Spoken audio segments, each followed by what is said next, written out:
Assalamualaikum warahmatullahi wabarakatuh. Mahasiswa sekalian, pada pertemuan kali ini kita akan masuk ke tahap yang lebih hidup dalam sistem IoT.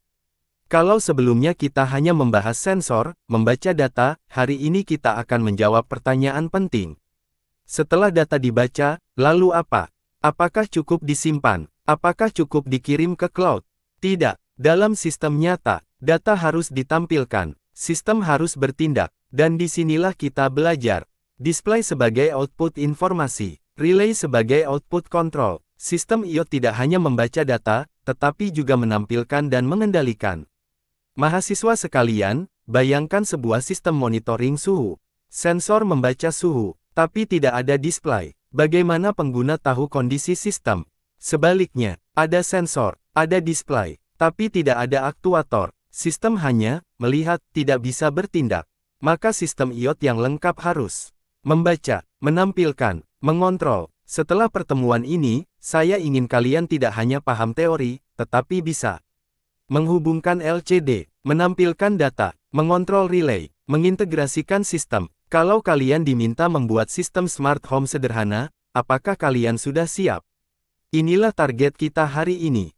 Konsep display dalam IoT. Display adalah wajah dari sistem IoT. Analogi. Sensor sama dengan mata, mikrokontroler sama dengan otak, display sama dengan mulut. Fungsi display, menampilkan data real-time, memberi status sistem, membantu debugging. Contoh nyata, termometer digital, smart meter listrik, panel industri. Kenapa kita tetap butuh display walaupun ada aplikasi mobile? Jawaban, karena display lokal, cepat, tidak tergantung internet, penting untuk troubleshooting. Jenis display, LCD 16x2. Sederhana, murah, banyak digunakan, LCD I2C, hemat pin, praktis, OLED, lebih modern, bisa grafik, pemilihan display tergantung kebutuhan sistem. Konsep relay, relay adalah jembatan antara dunia digital mikrokontroler, dunia listrik nyata AC/DC, seperti saklar otomatis yang dikendalikan program. Contoh, lampu otomatis, pompa air, sistem HVAC. Kenapa tidak langsung pakai mikrokontroler untuk menghidupkan lampu?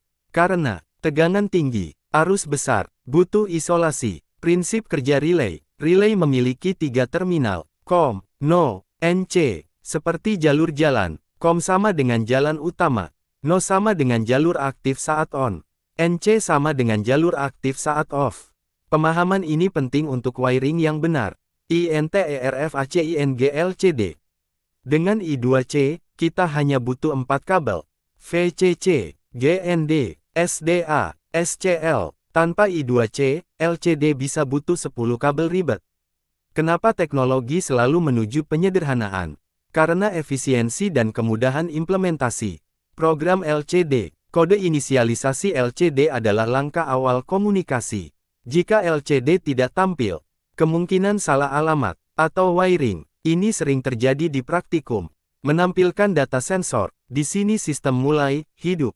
Data sensor ditampilkan secara real-time, seperti dashboard mobil, kecepatan, suhu, status. Tips penting, gunakan LCD clear dengan bijak. Atur posisi cursor, beri delay. Kenapa LCD bisa berkedip? Karena refresh terlalu cepat. INTERFACING relay. Relay dihubungkan ke pin digital. Beberapa relay, active low, artinya, low sama dengan on, high sama dengan off. Ini sering membingungkan. Keamanan, mahasiswa sekalian, ini yang sering diabaikan. Relay berhubungan dengan listrik tegangan tinggi. Jangan sambung langsung AC tanpa isolasi. Abaikan rating arus. Engineer yang baik sama dengan memahami risiko. Integrasi sistem, sensor LCD relay. Contoh, jika suhu lebih besar dari 30 derajat Celcius, relay on, LCD menampilkan status. Ini disebut sistem otomatis berbasis kondisi. Apa yang terjadi jika threshold salah? Sistem bisa salah bertindak. Alur kerja sistem. Sistem bekerja dalam loop. 1. Baca sensor. 2. Proses. 3. Tampilkan. 4. Kontrol relay. Semua sistem IoT bekerja seperti ini. Praktikum. Mahasiswa diminta merangkai, memprogram, menguji. Belajar IoT tidak bisa hanya teori.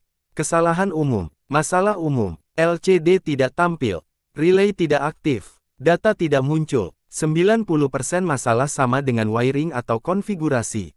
Kesimpulan, dari slide, display sama dengan output informasi. Relay sama dengan output kontrol. Integrasi sama dengan sistem IoT lengkap. IoT bukan hanya membaca data, tapi mengubah data menjadi aksi nyata. Mahasiswa sekalian, dari pertemuan ini saya ingin kalian ingat, sistem IoT yang baik adalah sistem yang mampu membaca, mampu menampilkan, mampu bertindak. Karena di dunia nyata, data tanpa aksi sama dengan tidak berguna. Aksi tanpa informasi sama dengan berbahaya. Terima kasih atas perhatian dan partisipasi mahasiswa sekalian. Wassalamualaikum warahmatullahi wabarakatuh.